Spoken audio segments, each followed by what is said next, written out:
Hi, this is the Social Gelo with Angelo show. My name's Angelo. I'm a social scientist, surfer, martial artist, and a whole lot of other things. Coming to you live from Kasai City, Japan, the Social Gelo with Angelo show. What's up? And welcome to Social Jello with Angelo. Today I'm here with Grandmaster Mendez. And you're coming out of Puerto Rico, right? Yes, sir. We are from the west side of the island. Yes. Nice. What some people have asked me before, and I was talking to Mendez off camera about this, is if you look at anything I have on my Facebook page with my gym, you'll see a big Puerto Rican flag. And what some people may or may not know is I'm Puerto Rican. I wasn't born in Puerto Rico, but I'm Puerto Rican. I'm sort of Rican. But so Mendez, so you do Kajukenbo in Puerto Rico. Let's get started from the very beginning, your origin story. How did you get into martial arts? Yeah. I'm starting the 1979 when I got here, many years ago. Yeah, I'm my first class was in the Kung Fu. It's 2 months in the Kung Fu school. Then I moved close to my town because this school is in other town outside of Aguada, of my town. And I moved close and I started Kempo Karate. I working with that guy around 1 year, 6 months, six months to 1 year. And in the same time, we go to Okinawa Kempo. We spend like 1 or 2 years go to fighting, to tournament, fighting forms, make caras and make fighting. But the big part is fighting. We are fighting. We fighting with me alone. We fighting with each other. Any you move, I fighting with you. And then we go to Kajukenbo. We got a Kajukenbo here in Puerto Rico comes in early the 70s with many grandmasters now, and many other professor and Sifu in that time working here in Puerto Rico. No, they come through the military base close to Aguada, and for mention some of them, we got a Rico Peralta come here to the military base, Sifu Jackson, Sigun Wright, Adam De La Cruz, and Dan Fraser, and they teach so many people over there in that time. And I get one of them. I stay with one of them, and then we work. We start to continue progress, and I got my black belt, my black belt in 86. And then we continue, practice. We got in that time we got many groups, under my, I start in 86, 87, and in 90 I got some black belts, and they working with me, and we continue expand the Kajukenbo. My instructor, and until 97 we are not under him, but some reason not come. But one of my instructor was Cherry Ortega. I know that, and I don't have any problem with that. And in 97, Adriano Emperado in person get me under his, I don't know what in English, but under his, he covered me, he take me, and we working with him from 97 until 2007 that he 2009 that he died, but yeah, but the Kajukenbo here in Puerto Rico it was amazing. We practice in the street. We practice. We don't have dojo. You know, the people say, "Ah, you are crazy. You are crazy. These people are crazy." Well, I think what we have to take a pause here real quick and let everyone know what's the temperature in Puerto Rico most of the time. How hot is it? Okay, in that time, it's around the 85 to 95, but 85. And what's the humidity? Like, what's the humidity? It's yeah, like, yeah, big humidity. yeah, it's like 70%. In my town here, raining every day. Every afternoon we got raining. It's like If 80 you to go walking, it's like 80% to 100% humidity every day. yeah, it's bad. For example, and now in this week we got a calor hit that under over 105, yeah, 105, 109 is this last week was bad, but in that time we working hard, we working in many different front, and the Kajukenbo grow, and we are part of that is history, and from now I'm start, because one of my teacher, the Kempo karate teacher, practice. He was practice Kajukenbo too in that time, but I don't know this story until 81, 81, and in the 81 I start working Kajukenbo itself, no. But yeah, we continue and we develop. We have many school in my town under my people, my student, and many people working and like Kajukenbo, because the Kajukenbo is hard, is when Sillo said that if you are go to the street and you need something to defend yourself or defend other people, you need to go hard, and in that time we working every day. We practice what I say to you. We don't have dojo. We practice in the street, in the one of the house of the student. Whatever place is good, we practice over there, and we continue, we continue grow, and in 97, what I said to you, we got a Sillo, got we are three guys, my brother Erasmo Perez and me, and Sillo, Sillo take care of us, and we start, but in 90, in 90, we start to go to the Sillo seminar, the KSDI or Sillo seminar in different part of the world. For example, you look this photo, this is me and Sillo in 90. I got hair. In that time I got hair. and each year from the 90s until today, my organization, my people, or me, or my student, or one of my student, or me, we are say present in each seminar of Sillo seminar, and we know many of the people. I got a pleasure that now these four gentlemen over there, you look this four, was in San Jose in 98, and I've been there, and many of my students come with me.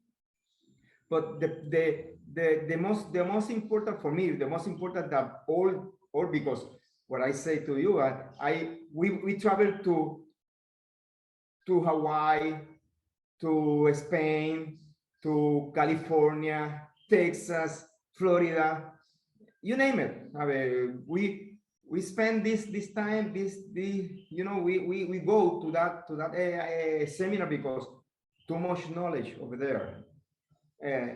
I remember Sid Asuncion. I remember Alan Reyes, George Canaana, Grandmaster Mendez. He was one of the first Sillo student. Peralta, Luis, Batistas, Da Casco. It's good for the Kajukenbo. It's good for us because they know Kajukenbo. What is Kajukenbo in Puerto Rico? My organization is PRKSDI, Puerto Rico Kajukenbo Self-Defense Institute. This is my branch, and I got many students, good students, and I know that, and I express that it's difficult to maintain the group, but I got lucky. I got lucky because we got a 25 black belt, and we make a meeting each 2 weeks and share knowledge, But most important for me, that I try to explain, because I got a lucky too, because Sillo stayed here in Puerto Rico many times, and he stayed with me in my house and in my brother's house, and each time that we go to the dojo, if he comes to Puerto Rico, each time we got blood in the floor. We got blood in the floor, and Sillo said, "That's the way. I like that, but you need to improve your techniques. You need maintain my root, my Kajukenbo lineage, but you need to improve. You need to go to next level." And we made that. I got what I said to you. I got lucky because I got so many black belt that oh my God, they got angry, no? They got angry for knowledge. Some of them practice Filipino combat, some of them practice jiu-jitsu, some of them got boxing. We got many knowledge, and the student in the lower rank now, but they have this opportunity, and it's big. This opportunity is big, but what I say to you is 42 years now, 43 years now, and we keep the flame of Kajukenbo, Sillo, Dechi. I know the family Imperado. They know all my branch people, and it's big, it's good, all my students said, "Hey, what is the next movement? What we go the next time?" And this is important because this said something about the organization, That said that, okay, we working, we make improve to the Kajukenbo, we go to practice with the other guys in the world, in the seminar, and they know what is Puerto Rico Kajukenbo Self-Defense Institute, So let's go back a little bit here. What made you want to start learning Kung Fu? We're gonna go back to your beginning. Wow. we fast forward all in now, which is cool. But I want to know why. Yeah. Because everybody, no one just wakes up one day and says, "I think I'm gonna go to a Kung Fu class." Like that's not how it works. Why did you go to Kung Fu school? Yeah. I explain to you. Okay, in that time, I am seventh grade or something like that. And when you pass 6 to 7 and you change school and you're new, you know what happened. The people get you like a punching bag, and sometimes happens, sometimes no. But I like to know something. And my father said, "I know one school in Aguadilla, close to And this is my first option because my father said, okay, this is the the school that he no. But what's interesting, what's interesting because they are here in Puerto Rico in that time. We got a big school and too many schools from Shaolin, Okinawa, Karate Kempo, name it, Javi, name it. In that time, we went to tournament and we start working or we start fighting or make caras at 8 or 9 a.m. in the morning, and the last category finish in the 10 or 9 in the night. Javi. Big, many people. Sometime in when I was junior, when was I fighting in junior division, sometime I make 8 fighting for second or for first, for third.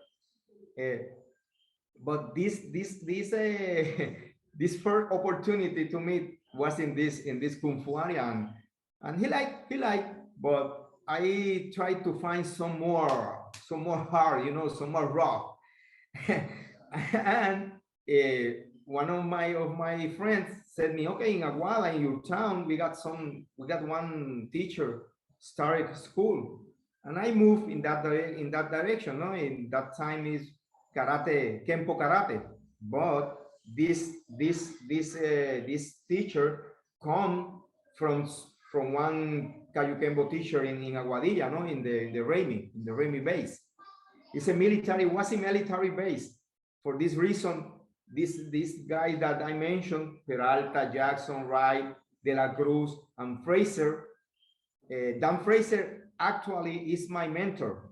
This is my mentor. This is senior grandmaster Dan Fraser, and he got a many store. He went in Taiwan, in China. He's a big story. No, you sit with him and he got story and practice with this guy and the other guy, and he practice. It's like a book. It's like a book, and for this reason we take him. One time Sillo pass away, no, and one time Sillo passed away, but we stayed. What happened here? And we look. So many people come to us, and hey, you are on now. Yeah, you get with under us, and we said we take our time and we try to find some that is accord with our our thinking and our work in Kajukenbo, and we find this and we come back with this guy Dan Fraser, and now he's my mentor. But come back to the later, no, to back again. Yeah, I want to know. So the guy, so you said you were doing kung fu. It was fun. You were enjoying it, but you wanted something with a little more impact, and so you ended up with what you thought at the time was Kempo karate, but that guy was actually coming from a Kajukenbo lineage, right? He was being influenced by Kajukenbo, so obviously his Kempo karate was already starting to do what many Kajukenbo practitioners do. And I think that's something that for people that don't know at this point in the conversation, please check out at the end of this video, there's a what is Kajukenbo video that I did. I don't want to go into this because I've done it too many times, but just a real quick version. Kajukenbo stands for karate, jiu-jitsu, Kempo, Kung Fu, and boxing, both for boxing and kickboxing. So what happens is our practitioners look at martial arts as several different categories, and we try to keep an open mind to bring in what works and to cut the fat, if you will, and really refine what we do to make sure it works and it's effective. Now, I don't want to go into a long explanation in this, but I just want to say, that's what ends up happening. So when he says that, oh, I found this Kempo karate guy who did some Kajukenbo already, this guy is now kind of breaking out. Because if you just do karate, then there's going to be some karate there. You're going to have some good punches, some nice kicks, some So you can have some forms, some kata, and that's it. Maybe you'll Yeah. know one or two. Maybe you'll know one or two throws, and your what they say in Japanese newaza or grappling is going to be minimal at best. Yeah. But once you start doing Kajukenbo, you start looking at different stuff and you start putting different stuff together. The Hawaiian the Hawaiian buffet, as one of my guests put it, the Hawaiian buffet. So like he's already getting influence. You meet this guy, you start training. So now you're coming from Kung Fu, but now you're bringing in, so it's kind of interesting, right? You already got the Ken part, the Kenpo Kung Fu part, but now this new guy's bringing in some more karate. He's probably bringing in some more of that street orient defense, that hard style, especially back then, the real hard style of Kajukenbo. Blood on the floor. Class is not over till blood's on the floor, which means full contact sparring. And so you're seeing this and you're liking it. Like some people get scared. They walk in, they see that I'm going back to my Kung Fu school. Right? I'm gonna go back to Taekwondo. I don't want to do this. But you didn't, right? You liked it. You went all in. My question is, did you know it was Kajukenbo when that was happening? No, I don't know that a little a little point. No, because this other guy is more like a, like a sparring, like a go to the tournament. Okay, in Puerto Rico, in the tournament, in the karate business, somebody called him the helicopter. Yeah, he moved his leg like a Bill Wallace. Okay, yeah. Some many people call him the helicopter. He moved his foot. Yeah, he amazing. But more time in front, 2-3 months. I can put a 6 or 7 months. We moved to Okinawa Kempo, because they move together, and we make a regional, I don't know in English, but it's like a regional people working, and we visit, we go to we travel. For example, we travel to the St. Thomas Island, we travel to United States to working from fighting and kata, no? It's like a. But this happened 1 year. Yeah, from 79, 2 or 3 months in Kung Fu, and then to 80. Last month in the 80s, first month of the 81, I'm start Kajukenbo with Ortega, no, with Cherry Ortega. And then just to kind of catch people up here, so something that happens, another thing in Kajukenbo especially, like I said earlier, we have this open mind to train with people from different backgrounds. So Mendez was just mentioning about how he was training, and then he ended up, they started off with this Kempo, then they met up with an Okinawan Karate Kempo school, and now they're mixing and training and trading knowledge with another organization. And this is not an uncommon story. Like, you're not the only person who's got this story of, oh, then we started doing something else. Like when I was interviewing John Hackelman, he said the same thing. He was doing Kajukenbo from a really strong Kajukenbo lineage. And then at one point he says, oh, but then I went to this boxing gym. My instructor knew this guy who did boxing in the area, and I ended up in a boxing gym. So it's not uncommon. So for anyone watching this who's never heard of Kajukenbo, this is not uncommon for us to be training in our art, but our instructors know other instructors that do boxing, kickboxing, Okinawan karate, and they'll take us there, and then we'll start working together with people from other backgrounds just to kind of keep mixing and matching and growing our style, growing our students. So you meet this, you go into this new organization. It's like an Okinawan karate organization with some Kempo, and now you're moving forward. Where and then you mentioned quickly one of the instructors, Ortega, in Puerto Rico, who does Kajukenbo. So at this point, when did you ended up going from that organization to the Kajukenbo with Ortega? In 81, we start with him. but the other master that I say to you, Peralta comes, Jackson, según Jerry Wright, Adam de la Cruz, and Dan Fraser comes to Puerto Rico and working, working with the guys and start in that time start to more Kajukenbo and more the organization. And then we spent many years working. And in 87, I got my first degree. 86, I got my student black belt, my black belt, is black belt. In 87, I got my first degree. And in that point, we started, to grow. And at that point, it was Kajukenbo. So like, yeah, Kajukenbo. In there 81, was, I'm working Kajukenbo only. by 81, 81. Okay, so by yeah. 81, you're under someone who's doing Kajukenbo. Those people from that lineage came into the military base, and now it's like Kajukenbo does. It assimilated the organizations that were there at the time, and now you're doing Kajukenbo. Probably a lot of other Puerto Ricans are now doing Kajukenbo as well. Yeah. Mm-hmm. So you start doing now. You're officially doing Kajukenbo. When did you realize you were doing Kajukenbo? Like when was that? Like, so you were in different organizations, but when was it? Because I'm asking this because like I started doing Kajukenbo and I really didn't know, and to be honest, it's going to piss a lot of people off or care that it was Kajukenbo.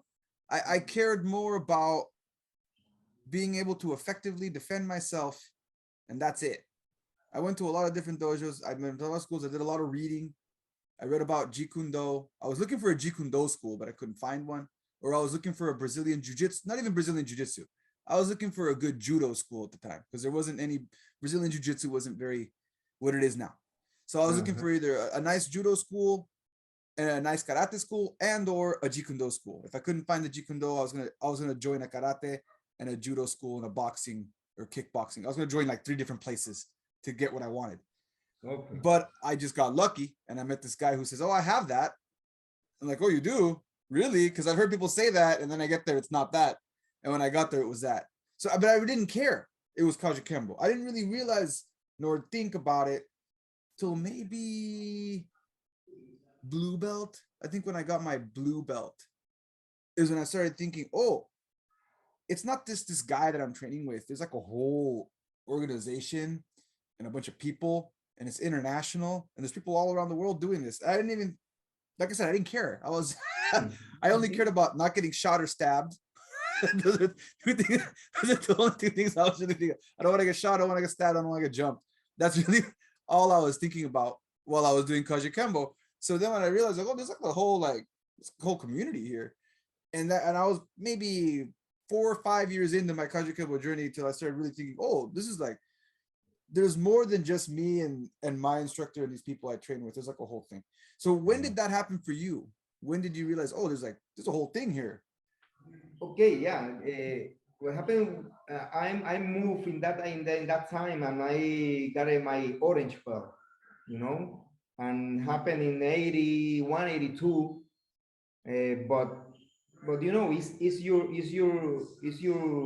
journey, your way through each rank. In our case, we got a orange. When you come to the school, is white. all people is white. Yellow, orange, purple, blue, green, brown, 3 brown, and black belt. But when I realized that, because I know this Rico Peralta, Rico Peralta is one of the big lineage, and I know him, and he hit me in that time, and I got some injury about 2 or 3 months, but we like that. This is what I like. This is what we like, no? But really in that time, when this guy start to come to Puerto Rico and show more and more, you know, and continue the Kajukenbo continue grow, and we realize that Kajukenbo is a complete system, you know. It's not style. We are not style. We got different style, but we are a complete system, you know. And but I understand what you say. I'm a kid. I'm a young kid, you know. I got a what 17, 18 years, you know. And you know, but one time happened, one time passed, you know. You start to make your own mind, and you, because we take seriously our practice. For example, I moved from my house to the town with people in the street. Hey, give me a ride, give me a ride. I go to the town to take karate, you know. And we go to each three times or four times a week. But my father said, hey, if you drop your note in the school, you're out. And you know what happened? I need to study, you know, and I to take good note in my school, and I get Kajukenbo. I got my practice. But in that time, we start to, you know, we start to practice. We start to share knowledge with this grandmaster that come to Puerto Rico, and what I say, he say I got I don't know in English. I try to switch. I explain to you in Spanish, and you switch. Ahí estoy eternamente agradecido porque ellos vinieron a Puerto Rico y nos dieron parte de su conocimiento. ¿Ve? Una vez crecimos un poco, pues ya comenzamos a movernos a otros niveles, ¿ve? A conocer a Sillo en el 1990, la foto que te enseñé, ¿ve? Ese tipo de movimiento. So he said that he's eternally grateful that he was so lucky that all these people from these great lineages came to Puerto Rico and shared their knowledge with him and the people he was training with, because then he got the opportunity to meet the founder of Kajukenbo, which was Sijo, and really refine all of that together and take his art to the next level. Yes, sir. And what I say, what I try to say to you, and we got sometime I got two class, 40 people, 40 students in each class, you know, and the people like to come to Kajukenbo, to Kajukenbo school. No, I like to practice Kajukenbo. I like practice Kajukenbo. And we got problem in the tournament in that time, because we are only the people get the black gi, and all the rest is the white gi. And in that time, this was a problem. You know, you need to hit more. You need to hit fast, because if you don't do this, you don't get nothing. You in the first round, you are out. I was telling that. So I tell this to my students, because you know it's been a long time, and I'm in Japan. So like I always tell my students, I don't have a lot of strict rules. But one rule I do have, and I will stick to no matter what, is no white gis. You can wear shorts, that's fine. You want to wear MMA shorts, fine. You want to wear Muay Thai kickboxing shit, fine. I don't care. But whatever you do, no white gis. Like, why? What? What? And they're all Japanese. What's his thing against people with white gis? And I'm like,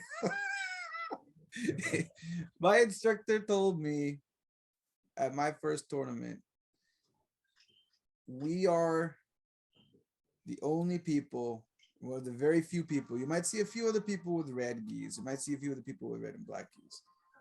You're not going to see a lot of people with all black gis, right? You're not going to see that. That's only going to be us. And there's not going to be a lot of us. So when you go in there and you hit hard. And Yeah. you get, and you don't worry if you get a warning, don't get disqualified, but shoot for a warning. That way you put the fear in them. You It is want the people same. to fear the black geese. You Yeah. want them It to is. know you're a Kajukenbo man, as you put it. Yeah. That's the truth. That's the truth. Here is what happened the same. Yeah. Some people say, oh, that guy coming. Oh, sometime we have 6, 7 guys in the same category, and in the finish of the category we have 3 or 4 of the same. Take a coin. No, you don't fight is in the same school.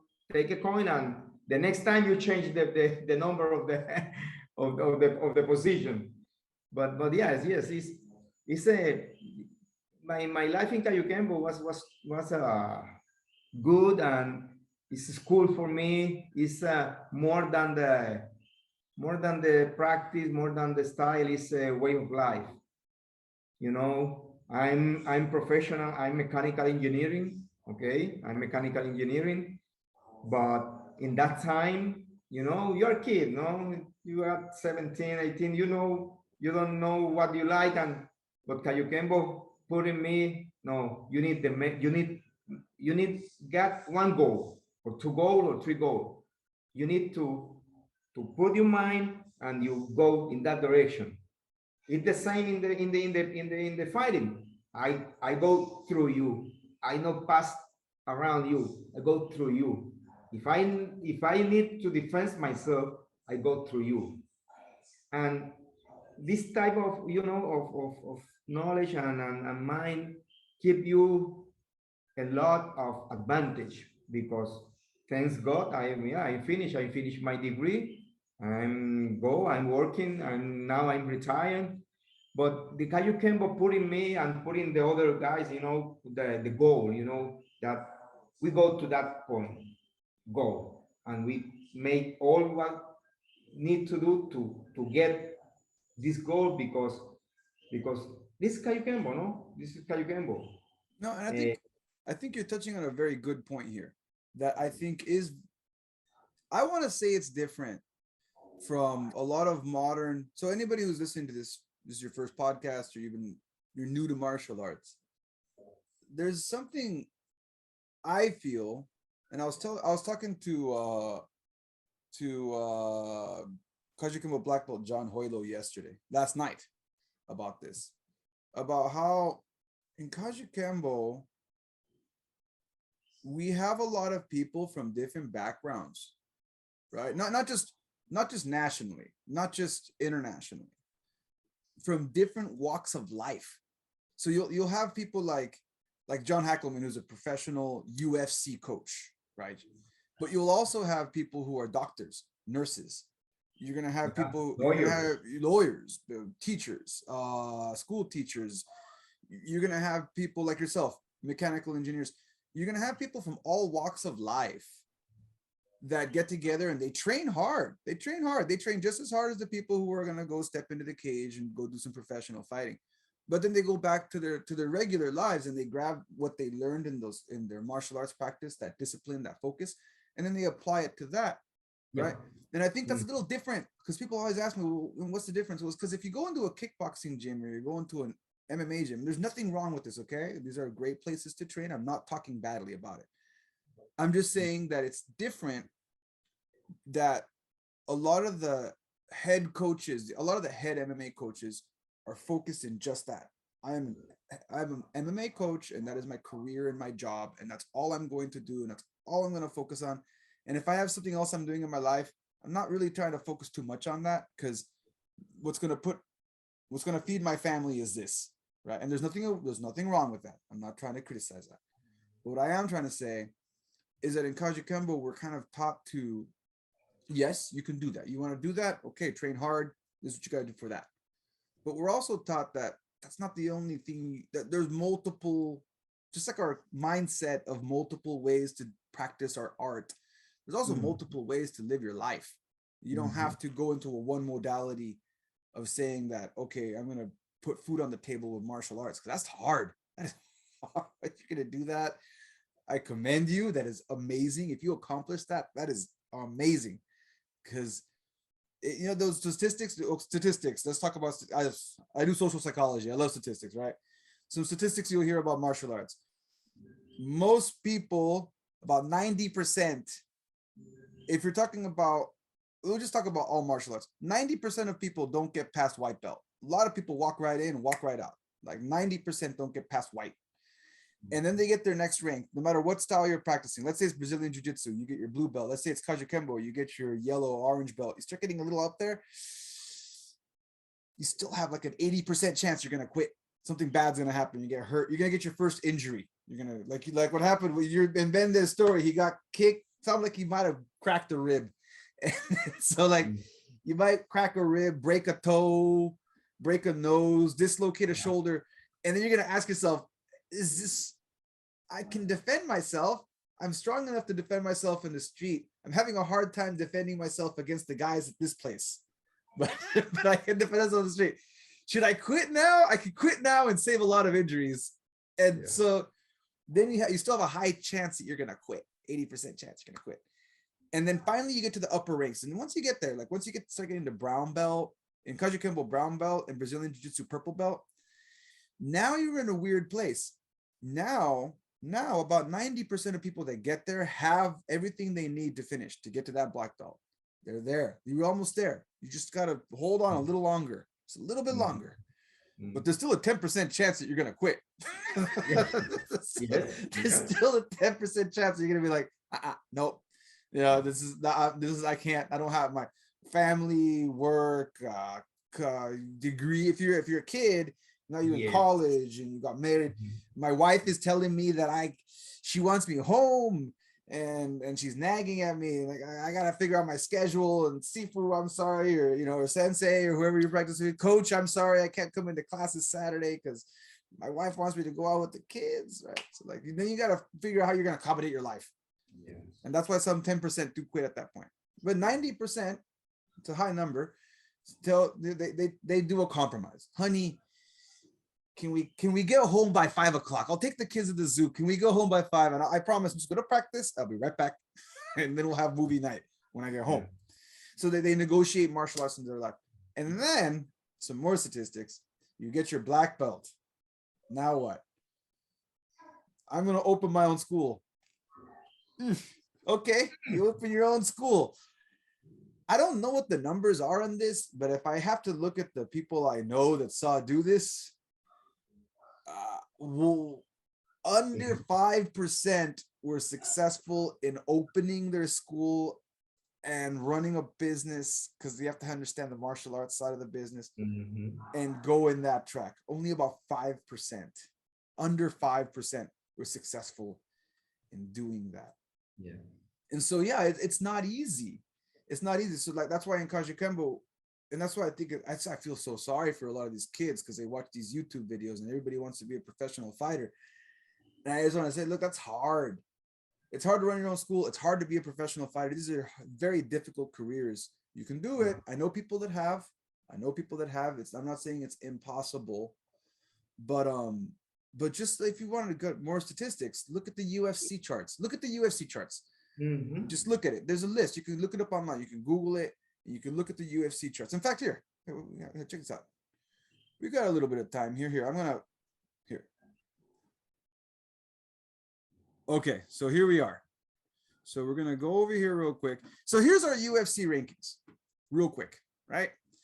Our top one is Leon Edwards. We're not right now. What are we looking at? I think we're looking at maybe the welterweight. It might be a combination of the men's divisions, but either way, here's just an example. Leon Edwards. We're kind of looking at a mix. We're looking at the welterweight rankings. Okay, so our top 10 are going to be paid good money. Okay, our top 10 guys here, they're going to be making 6 figures a year.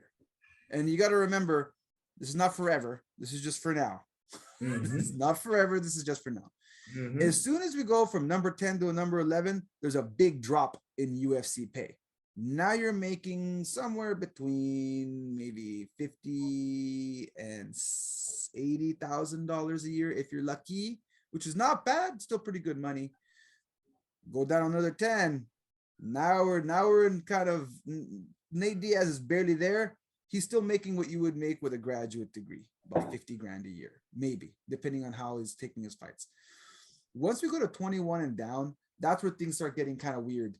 You're going to start making maybe a year, right? Because you can't fight all the time and you have to pay trainers. You have to pay for your training. You got to pay your coaches. You got to pay everybody. Money you're probably taking home is somewhere between 30 and 40,000, and it just gets worse as you go down, right? And these are really good fighters. Look, right here at number 20, we have Nate Diaz. If you have to fight Nate Diaz for $40,000 a year, that really sucks. Because he's he's good. He's a legend in his own right. So like, again, I'm not saying it can't be done, but what I love about Kajukenbo, what Mendez is talking about, is there's a lot of paths in your martial arts journey. It doesn't have to always be fighting that gets you to feed your family. I see. This really this is a big problem, because what you said, for example, I thank to God that I work in 25 years for a good company, and I'm retired now, and all the trip that we made, for me, I paid myself, nobody. Now I don't receive any money from Kajukenbo. All I put my money, but it's like you say, it's a way of life. One of my highest rank, Jorge Soto, he said, nobody put you a revolver here for you come to Kajukenbo. It's for you. It's your decide.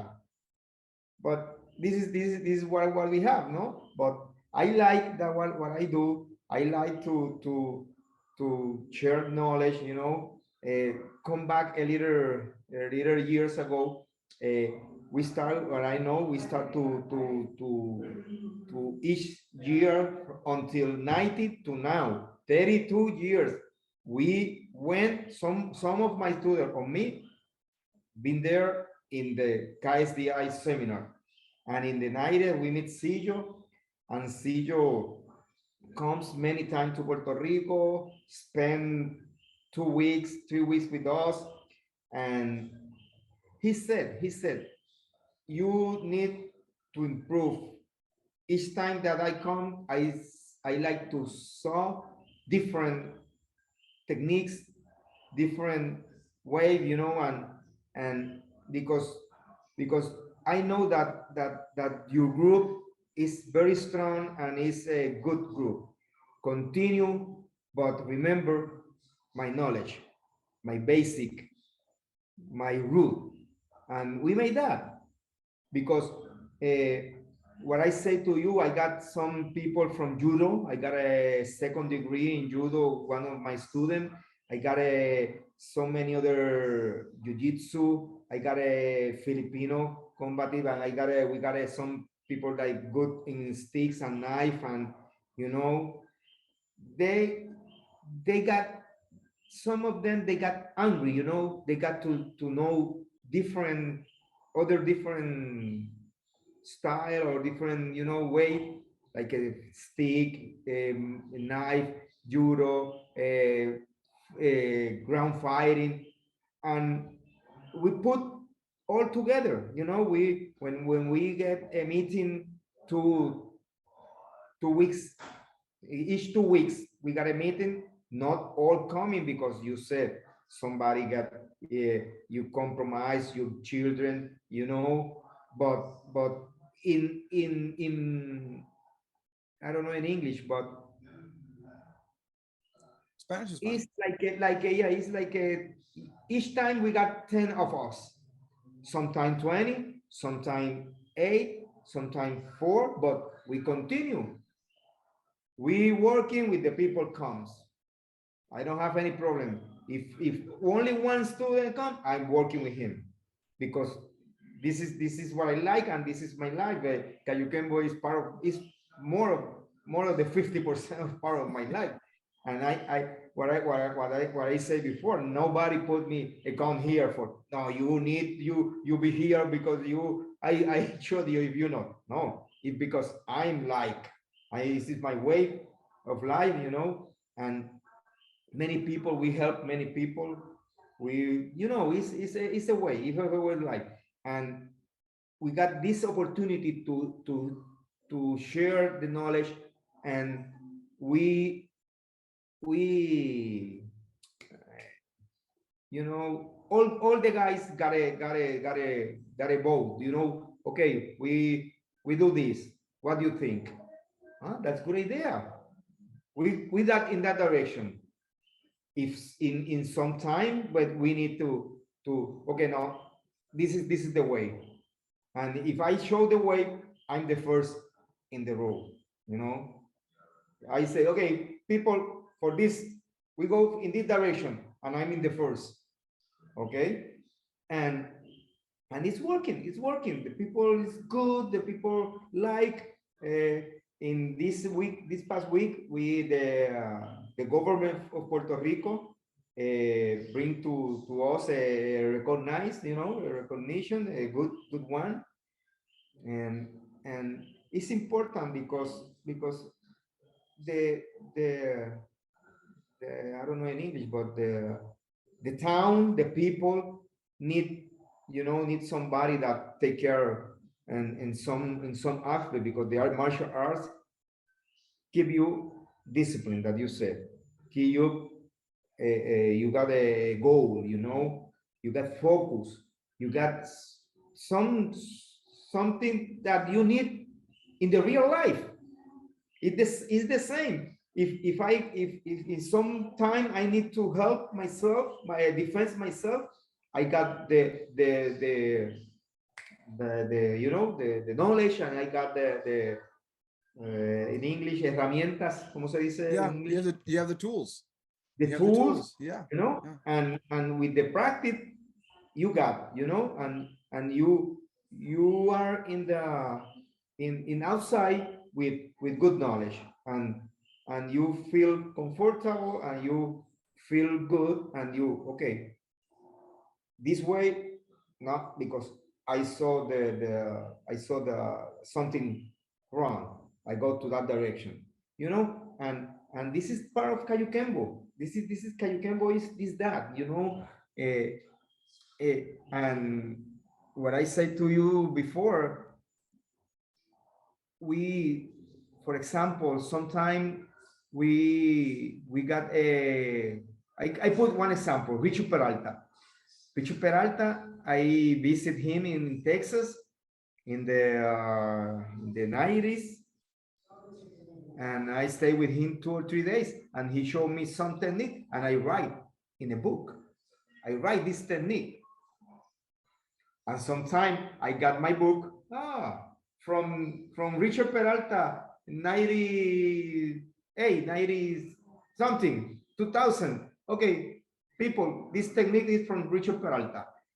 It's, for me, this is it's good. It's a deep level, it's other level, and my student recognize that, recognize that. Oh, wow, this is a good path through the Kajukenbo.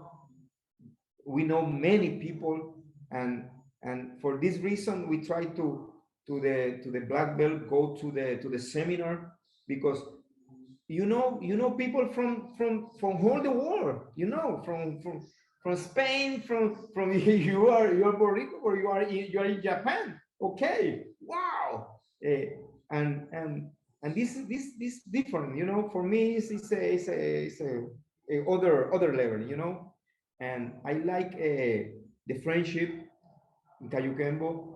For example, now if you like come to Puerto Rico, come to my house. You got a room for you. I got a room for you. Yeah, Okay. and same for you. You come to Japan, you got a place to stay, you got a place to train, and Yeah, that's this the Kajukenbo. community. That's the Yeah. community, right? That's something, and you know we're about to finish up, but that's something that as you do Kajukenbo, I want to say that's unique.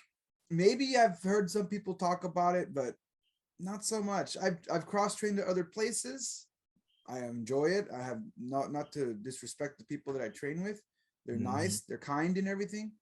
But that sense of community, the fact that I can, even if I didn't know you. So like for example, I met the guy. There's one other Kajukenbo program in Japan. It's about 2 hours from my house in this place called Okayama.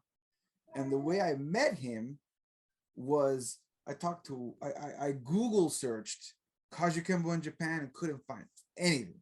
And I found a blog on the Kajukenbo cafe from that. Everyone used to communicate there. They still do, but mostly it's on the Facebook now. But I found an old blog from like 5-6 years ago that said my student is moving to Japan. His name is John Hoilo.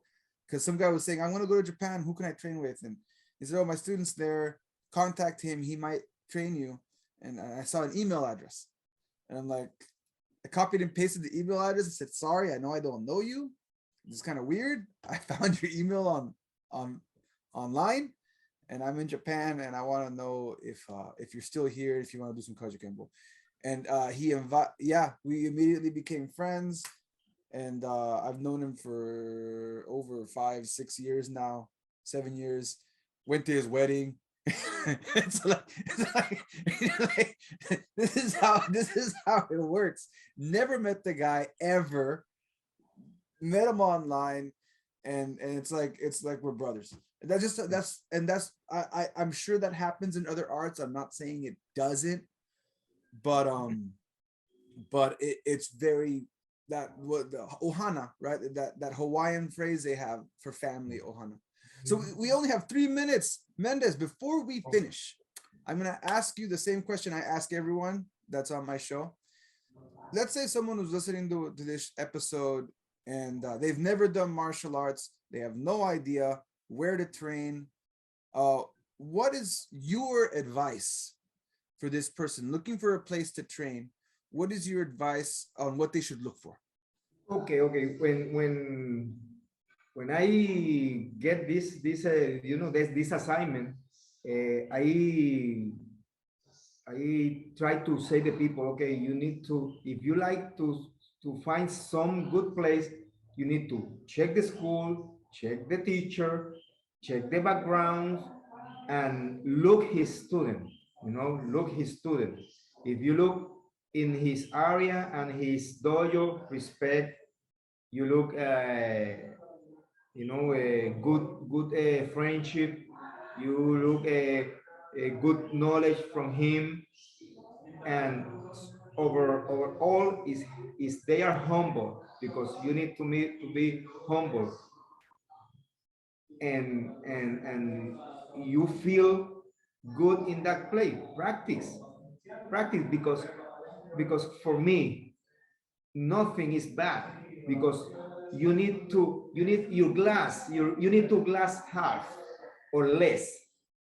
If you got your glass full, you are done. You don't have more to do. You need to glass half for put from somebody. A children show you something. A people older than you show you something. A girl show you something, and this is the way.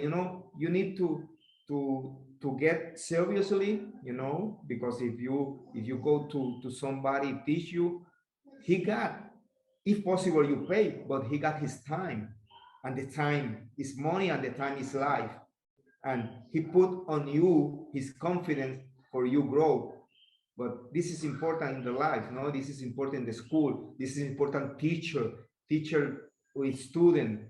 And it's we got a line, but this line is mentally, because my students are they are my friends, but I'm his teacher, and they are my student, and we know, and we got the respect, and we got, if we got something different, we talk. Okay, come, what happened? You are right, no problem. You are right, but if no, I try to explain, and I try to show what is the way, and the teacher, student, all the people has one place, and if you respect, if you because I like that the people bring me the same that I bring to the people, and it's what I say to you, guy, Angelo, if you come to Puerto Rico, you got place to stay. That's it. You call me. Hey, where are you? Hey, in the airport. Okay, wait me. I'll be there. This is the way, and this is different. Sometimes different, and we try to the people. The people working in that direction. For me, my only is not disagree. Because I say, you don't say, you show, you are in the mat, you're working in the mat, you're working with the people, you're working with the other guys. Eh, I got the opportunity to explain my techniques, our techniques, tonight to senior grandmaster, to people that make 60 years working in Kajukenbo. Wow, this is. But I show the respect because they are bigger than you, than me, and they got many time, and but they show the same respect. And for me, this is wow. This is a Kajukenbo Hana, and yeah, when you go to school and you like to practice something, because the martial art put in you, in your student, and in child. I said to the parent, comes, no stay in the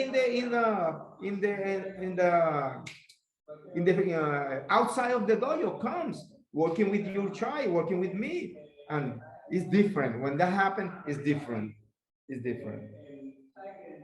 So there it is. Come in, have an open mind, half empty cup, empty cup even better. Then you can fill it more, and find a place that you can call home, and find some place that you can call family. Right, Mendez. Thank you for so all. Thank much you for the opportunity for being on and the show. we Yeah. are here. When you like, come. And for my listeners, thank you for checking out Social Gelo with Angelo. If you like what you saw, hit subscribe and hit like and share it with your friends. And stay tuned. I try to put out at least 1 or 2 podcasts a month, and podcast about martial arts, psychology, and much more. Catch you all next time. Peace. Aloha.